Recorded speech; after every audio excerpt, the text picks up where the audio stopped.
Welcome to the 175, a channel that is dedicated to provocative thinking and answers in 175 seconds or less about various topics that are typically controversial or at least interesting to chat about. It's casual, it's unrehearsed, unguided in any sense. So you're just like as if you are in my living room or at my favorite Starbucks. Tonight's topic is education. The question is, and it was given to me by Diana Pratt up in Seattle, whether or not education is doing well, in particular the arts and other kinds of extracurricular education.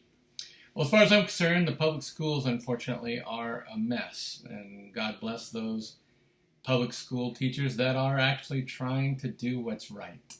I know it's a tough situation where you have a lot of political correctness everywhere. I'm not a big fan of classrooms where mainly the teacher is doing classroom management instead of teaching. I believe that there needs to be a heck of a lot more discipline, and it's too bad that they took out corporal punishment in the elementary grades anyway, because that really did work. No one in the planet wanted to go see Mr.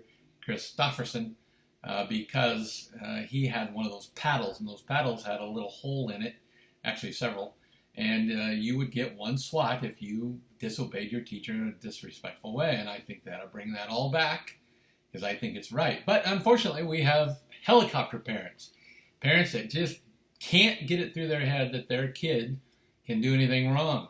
Instead of yelling and screaming at our teachers about how they should be doing things differently, we should be disciplining our kids about their behavior in classrooms. I know this, if I would have went home with a note from the teacher that said I'd been bad in some form or fashion, I would have gotten it from my mother, a single mother who worked as a waitress all her life in order to raise her son. And we did what was right, because Peter's maiden name never did those kinds of things that were disrespectful. And so Mr. Lund, the principal of Edison Elementary, would have had my hide, and so would have my mother. I think we ought to bring that back. As far as art goes, I do think that there are classes and disciplines that are in fact missing.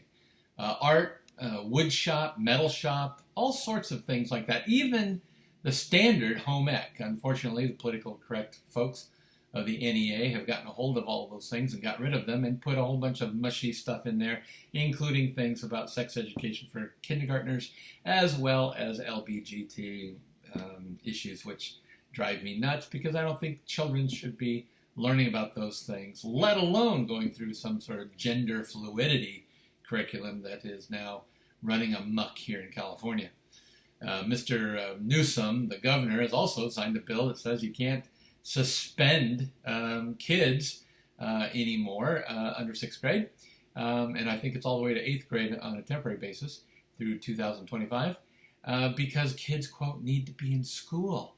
Well, they don't need to be in school if they're going to disrupt the entire class. If you have 30 kids and 2 of them are goofing around and not paying attention and are, in fact, disrespectful, willful disobedience, as far as I'm concerned, they need to go home and let the parents figure out where they're going to be. Will that cause a social mess? Maybe, but at least the kids that are in that classroom that are left over can, in fact, get a normal education.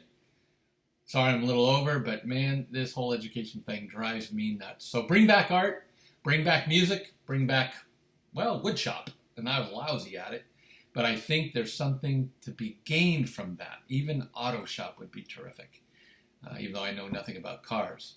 But for crying out loud, let's not be babying the kids in school. It's time to learn, not time to find some social experiment that we can somehow manifest on our children. Take care. This is 175. We'll do more later as we tackle really controversial topics. Take care.